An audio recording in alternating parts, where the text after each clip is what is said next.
The following New Energy Profile is sponsored by Remington. My dad always said that everybody should know how to do 4 things: ride a horse, drive a clutch, shoot a gun, and ride a motorcycle. So he taught me how to do all those things, thinking that there I am armed for the rest of my life, so to speak. So that's how I got into shooting. I started hunting in my single digits because my dad was a big hunter and eventually had an outfitting service, so I actually started guiding as well. As a good little girl, I did what my parents wanted, and I went to college, and I went to grad school, and I got real jobs in the real world. And I eventually ended up working in what I thought was the field that I wanted, international marketing. And so after spending about 20 plus years working around the world building brands, I had an opportunity to take a little break and kind of assess. And I realized that every time I had a vacation of any kind, I would go shooting. So I stepped away. I ended up being able to hunt and teach people how to shoot guns. And really my only regret was, gosh, why didn't I do this sooner? Your firing arm is extended, your support arm is bent, When I'm hunting, when I'm teaching people how to shoot guns, when I'm doing that kind of thing, I have a certain way that I probably should carry myself, and I hope I do. Stop. Tell me why you're holding things like that. What's going on? I haven't fired yet.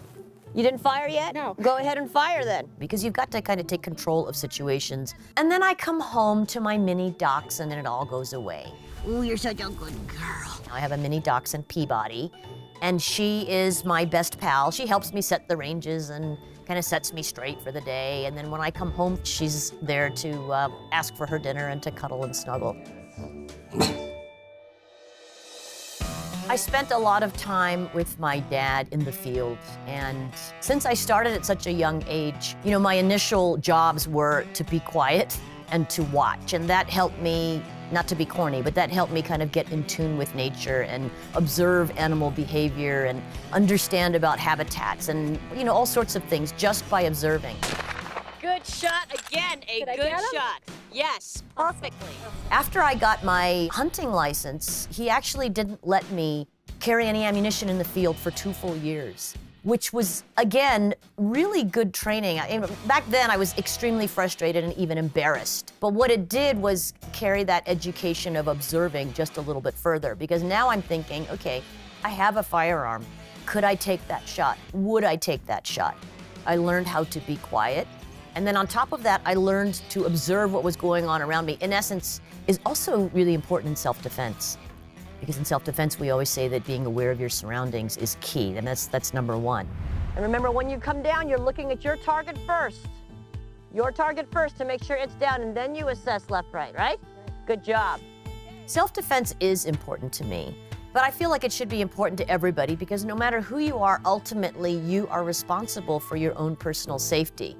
These things can happen to anybody, and that's one of the biggest hurdles that we individuals have in taking responsibility for our own self-defense. We tend to think, that's not gonna happen to me, that happens to somebody else. We don't really want to let that encroach upon our little personal world. Think about the person that you care about the most in the world, whoever that is. The person you care about the most in the world, okay? You open the front door, that person is being dragged out by his or her hair by a bad guy. Your loved one, your grandchild, your pet, your dog, your husband is being dragged out by the hair. You've got to get that guy to stop. I've taught women who are so afraid that the first shots they took reduced them to tears. But I have to say, in every single case, they have come through that, and they have eventually ended up turning to me with big smiles on their faces, saying, I can do this.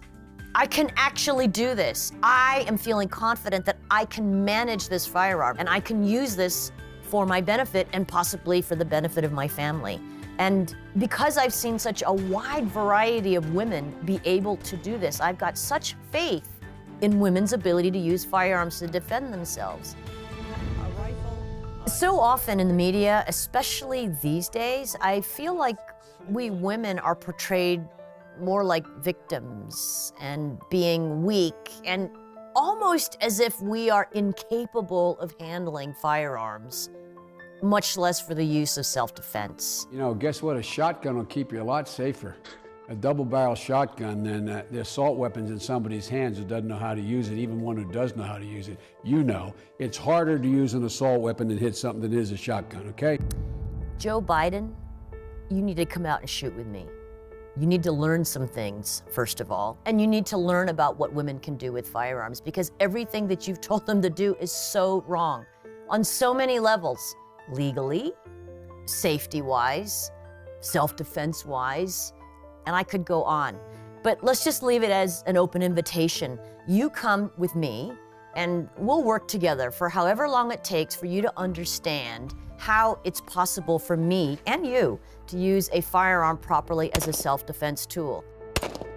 Because of all the misinformation that is out there that is allowing people who don't know any better to jump on the gun control bandwagon.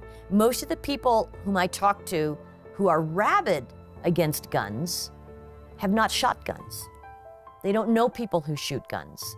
They really don't know what responsible gun owners and users are like and what we do with our firearms. And the NRA is one of the organizations that can get that across for us.